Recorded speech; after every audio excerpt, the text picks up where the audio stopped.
pananalangin, laging nariyan ang sagot ng Panginoon. Maging ito man ay hindi, no, yes, and wait. Yan po ang kasagutan ng Diyos.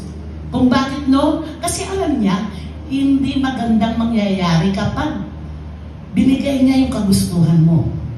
Pag sinabing wait, magantay ka. Dahil nandyan, padating na ang mas maganda kasagutan sa hinihingi mo.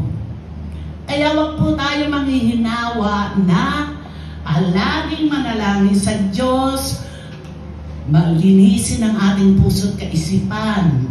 Dahil ito po ang nais ng Diyos na tayo, kapag lumalapit sa Kanya, ay mayroong pusong malinis, pusong ng kaisipang malinis, at hindi tayo nagdududa. Lagi pong yes and amen ang dapat pong mangganap.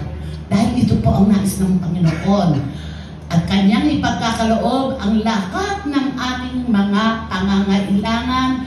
Imposible man ito sa tao, pero sa Diyos ito po ay posible. Amen?